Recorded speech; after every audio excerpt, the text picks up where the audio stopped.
right, Keith. Yeah, as per Luke's comment, draconian rules still in place. 20 minutes, please. 3 questions per broadcaster. Single questions wherever possible for written guys, please. There's no raises today, so about Keith. Eddie, nice to see you. Back-to-back wins for your team in the Premier League with another home game to come. Of course, another couple of home games after that in other competitions. Is there a feeling that you guys are maybe beginning to get a bit of momentum going here? Yeah, we hope so. Good feeling after the Crystal Palace game. It was a big win for us, tough opposition, tight game. Pleased to come out on the right side of it, and I think with another home game to come, that's a great thing for us. We love these evening games. I think you said after the game on Sunday that Jacob Murphy had maybe hurt his hamstring towards the end, and that was why he came off. How is he been the last couple of weeks, and will he be involved tomorrow? He's had a scan. There's good news on the scan. No major injury there, so I think it was probably fatigue. His physical numbers in the game were outstanding. So, I think he'll be available at the moment. I think it'll be a late decision for us, but it's crossed. And I also wanted to ask you about the statement the club put out yesterday regarding the racist abuse suffered by Joe Willock. Obviously, it's not the first time we've seen this for him, but it's pretty depressing stuff, isn't it? It's absolutely horrible, and it really felt for Joe to have to read that and absorb the words that were sent to him, and just his reaction again I thought was first class. It's such a shame that any football player or any sportsman or any individual has to read those words, and I can't support him enough and give him love at this moment. Andy? Morning, Eddie. Just one on Fabian Schär. 250th game for Newcastle at the weekend. In this kind of era of football where it's game after game after game, just how good has he been now for the club? To reach a milestone like 250, that's some innings. Yeah, some effort from Fabi, and he continues to impress. I think he's an unbelievable character. When you work with him every day, he's cool, calm and collected, that you see sort of on the pitch in his body language and his demeanour, but he's someone that cares so deeply about the football club and what he does. He's been such an important player for us after the last few seasons. With his technical skills are quite obvious when you watch him play, but he's got that big heart that every defender needs. He puts his body on the line continually for us. He's brave. Yeah, I think he's been outstanding, and what a signing from the football club, and great to see him still going and playing so well. Just overall on the season, 2 managers gone. I think there's 8 points between 5th and 15th in the Premier League. How strange a season, I guess, is this currently? Yeah, I think it is slightly strange. It's a different Premier League season. I think the difference between all the teams is probably smaller than it's ever been. All the games are really tight. I think the league generally, sort of the strength through the league's got stronger. I know there's a cliche where we say there's no easy games, but there is no easy games. Regardless of who you play, home or away, very, very tough to win games consistently in the Premier League. So I think the league table sort of reflects that. Of course, you've got Arsenal have been outstanding so far in the league, and they've been the most consistent team. But it is an unusual Premier League. But I think opportunities then exist within the league to climb it. And so if we can be one of the teams that is strong and puts a good run together, then quickly you can elevate your position, and that's what we're looking to do. Just finally, you mentioned the tough games. I mean, Leeds United at the moment, bearing in mind the form that they're in, is the biggest compliment you can probably pay them they look every inch at a Premier League's team, given the recent results that they've had? Another example, I mean, I think they've come back into the Premier League and they've done really, really well. I think the first game we had against them, we sort of saw very early in the season how strong they could be this year. Thought they were really good that day, and it was a tough game for us. I think Daniel's done a really good job. Last year, I think they got promoted off the back of really expansive, entertaining football, and now into the Premier League, where I think they've done well defensively and they've looked really solid, which is a huge compliment for any team coming up, because it's so difficult to defend and keep clean sheets and to be solid in that way. And they've also had the ability to score goals, and they look quite creative. So good unbeaten run for them. I think they've been good away from home. So yeah, it's going to be a tough game. Thank you. Alistair? Hi Eddie. Reunion with Sean Longstaff tomorrow. It'll no doubt be strange for him walking out at St James's Park on the other side. If he plays, obviously he's been injured a bit. What have you made of his time in Yorkshire, and what kind of threat does he pose? He obviously knows you and the team really well. Yeah, I think Sean's an outstanding player. We were sad to lose him. He's a player that contributed massively to our success. Really enjoyed working with him. I think he really, again, another player similar to Fabian, really cares about the football club. His love for the club, I think, is really deep, having come through the youth system. And when I first got to see him train and work with him, you saw the level of player and what he could be in our system. And I think our system brought out the very best in him. I thought he executed it really well tactically and scorer of really important goals, and someone who really loves the game and understands the game tactically really well. So I think we've missed him, but we wished him well, and I think it was the right time for him to progress his career, and he's done really well. When he's been fit, I think he's been a big player for them, so we'll welcome him back. It'd be great to see him, but of course he'll want to do well, and we'll want to do well against him. You've got a few more options at right back again with Tino back and Trippier back, but have they got a bit of a fight for that position with how well Lewis Miley's done that? I'm so impressed with Louis. I've said this countless times in the last few weeks. I think to play a position that he hadn't played before in the manner that he has is real credit to his football understanding and his ability to take on new information and absorb that really quickly and be able to execute that under pressure has been a huge boost for the team in a position in a time when we didn't have another player for that position.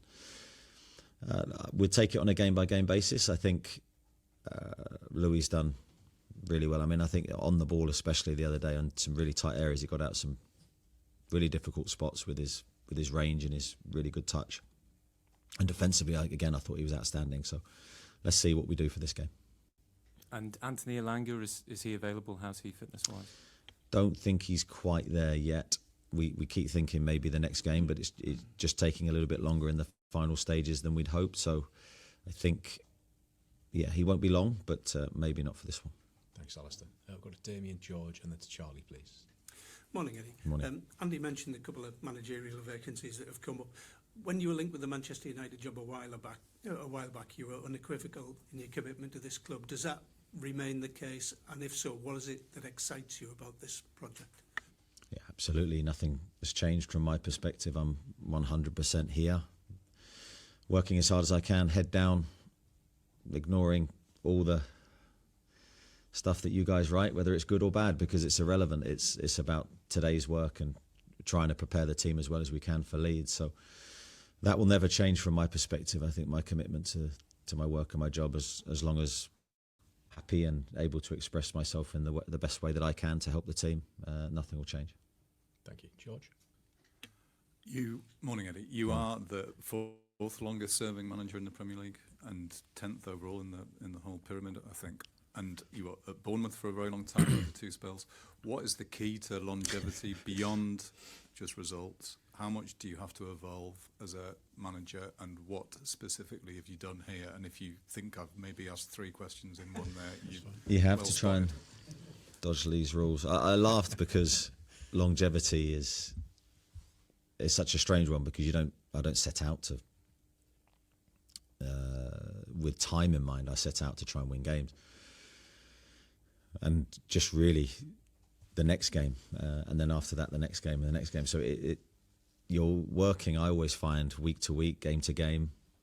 But of course you have to have a longer term vision off the back of that. You have to plan well. You have to see what your team needs to look like in the future. You have to have good relationships with the people around you. Fundamentally, you have to have good relationships with the players. You have to care about the players and want them to do well on the football pitch. And I think sort of a mixture of all of those things has led me to this point now, and my previous job as well. I don't know whether longevity's sort of going out the game in the role that I'm in. I don't know. Someone might tell me some stats that contradict that. It feels more difficult to maybe stay in one place for a long period of time, because I think attention spans and appetites for seeing the same person all the time seems to maybe be less attractive these days. I don't know. question. Have you Sorry, I missed one of your questions. have to evolve, and how have you evolved here? Oh, for sure you have to evolve, but I think the game does that for you. I think the game's changing at such a quick pace. I always say, even within a season, you can start sort of with one way, not say with one way of playing, but with their method of playing, and then through the season that changes because the game changes. So you have to evolve, and you have to be flexible enough to evolve with the game. And you have to keep learning. I think that's the key thing from my perspective. I do think to a degree the game is always teaching me something new, but you've got to be very open to it, and I consider myself and the staff very open to change and very open to seeing how we can improve for the future. Thanks, George. Go to Charlie, Lee, and then Luke, please. Morning, Eddie. Harvey Barnes coming off the bench the other day on that left-hand side, he was a real live wire. I know he came on for Anthony Gordon, but when them two play together, how come it's always Harvey Barnes who has to sort of be shifted onto that right-hand side? I don't think Anthony enjoys the right, playing on the right, so I think Harvey's a lot more open to it and quite enjoys, I think, the freedom that position gives him with our way of playing, so that would be why that's the case. And of course that doesn't mean I can't play Anthony out there, but if a player doesn't really want to play in that position, I think it's a difficult one to force a player to do it, because I don't think you'll get the same kind of performances. But Harvey's a player that's played across the midfield. He's very good in the lines and between spaces, so quite happy to play Harvey there. And I think he's done really well there this year. Of course, probably his number one position is the left, and I know sort of where he would ideally like to play. But I think he's a goal threat off both sides, and the stats would back that up. He's been really good off both flanks this year. He's just a very good all-round player, Harvey, and he did really well and turned the game for us on Sunday. Thanks, Charlie. Lee? Morning, Eddie. Just sort of talking generally about the climate for football managers at the minute. It does seem a bit mad when you watched the telly yesterday. You had Rod Stewart coming on and shouting what he wanted at Celtic. I mean, Amarin at Man United referenced, the board listening to Gary Neville.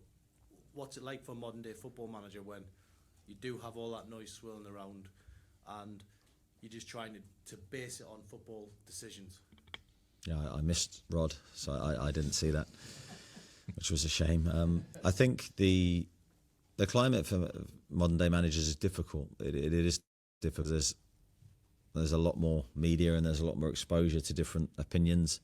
So I think my method is to bunker myself away from it and to ignore it and to make sure my brain and thoughts don't get contaminated by stuff that's absolutely irrelevant to me. It's focusing on the game ultimately and the players. That's what I try to do. So how can I make my players better? How can I have better relationships with them? How can I push them to better performances? How can I help the team? Where do we need to improve? Constant analysis of how we play. That for me will change or help change the next result, hopefully in a positive way. Getting involved in politics and all the other stuff that's around won't help me or the team or the players. Can I also just check quickly on Fabian Schär? Obviously his contract up. Has there been any talk of an extension? I mean, you just spoke about how important he is there. Is there any hope of him staying beyond this season? Yeah, there's definitely the possibility. I think all these things will take care of itself in time. All Fabian can do is continue to play at the level that he is. Okay. Luke, Scott and Martin, please. An onslaught of questions about management. But if in the last week you've been linked with the Chelsea job and the Manchester United job, is there anything that could tempt you away from Newcastle United? No, not at this current time. As I said, I think that the most important thing for me is happiness in the role, happiness in the job, the relationships that I have with the people around me. Now, that's not always been consistently good. So I think, and things can change at any football club. But at the moment, I'm very happy. I think we've made some great appointments in the key roles that we needed to fill. And I said, as long as I can express myself in the best way possible and I'm in the best version of myself to help the players and the club. Because ultimately, for any club to be successful, I've said this so many times, but there has to be unity from top to bottom. There has to be a good feeling between everybody. I've had an unbelievable relationship with the board here since I've come to the football club. That's never changed. And I consider myself very lucky to have that, because I think there's very few managers that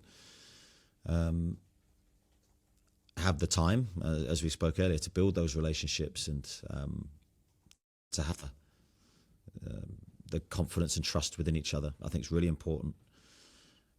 And if you have all of those things, I think you've got a higher chance of being successful. There's no guarantee, but a better chance than if the relationships aren't working. So I'm very happy at the moment, and hopefully that stays for a long time. Thank you. Thanks, Luke. Scott.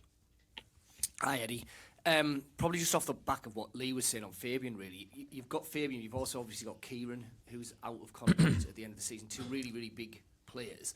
I can definitely see the argument that you can't really afford to lose anyone from the squad in January, especially defensively.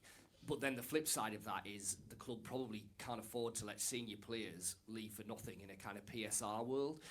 Where are you at in terms of that balance, if you like, and then have you had conversations with Ross over that ahead of January? Yeah, we haven't had huge discussions regarding sort of the contract of certain players, but just because time, as I said earlier, will dictate what happens there, and the players' performances will dictate what happens beyond this season. I think very loose discussions in terms of the transfer window as well, because we're in the middle of a really busy spell of games, and I think we're all aware, Ross included, that, as I've said before, our injury situation will dictate what happens in the market. I know the work's going on behind the scenes to prepare us for that. If we need to move, we can move. But if not, then we can keep our powder dry for the summer, because I think with the PSR world, as you talk about, anything we do now will impact us down the line. So I think we're in this sort of holding brief at the moment where we're awaiting to see what direction we take. Thank you. Martin? Hi, Eddie. You mentioned kind of in Germany 18 months ago about how important it was for you to be happy in this role, and you've kind of addressed part of that. Bit of an American here, but can you envisage 4 more years here? 4 more games. I don't tend to do that. I didn't do that from the minute I came in, really. I think when coming to the football club, I hoped for a sustained opportunity to do the job and to prove myself and to do the job that I thought I could do. But the first task was to stay in the league, and we knew that if we didn't achieve that, then there wouldn't be a part 2. And I think that's how it sort of works. You've got to keep hitting your objectives, you've got to keep hitting your targets, stage by stage. And then if you're able to and you're enjoying it and people want you to stay, then you stay and you enjoy what's to come. So 4 more years, I don't know. Let's just try and navigate through this season first. Dominic, and then to Gary, please. Morning. You spoke after the Man United game about Johan Wissan maybe not being quite ready to start games regularly. Since started 2 games in the past week, can he go 3 games in 8 days starting? And in a similar subject, how's Nick Voltemada reacted to maybe a slightly different role in the side over the past month? Yeah, with Johan, we'll make an individual decision on him. We'll look at a lot of the data that we have, and I'll be in discussions with the sports science team and medical team to make the right call. Nick's been fine. Nick's been really good. I think he appreciates that he's had a lot of games, and this is a chance for him to just draw a breath, reflect, and then go again. So I'm really happy with both players. Gary, to finish, please. Hi, Eddie. You just mentioned Martin there. You mentioned targets in your answer. Last season was obviously such a great success. You mentioned this could be a season-defining moment for the club. You're still confident that this season the club can go on to enjoy even more success this term than they did last season? Yeah, I think I'm as confident as I have been at any stage this season now. I think this team's playing better than it has at any stage season. I think we've got stronger and better as it's gone on. I'd love to think that will continue. We're in the latter stages of the Carabao Cup. That was a really tough 2-legged tie against Manchester City, but one we look forward to. We'll enter the FA Cup very soon. Look forward to that.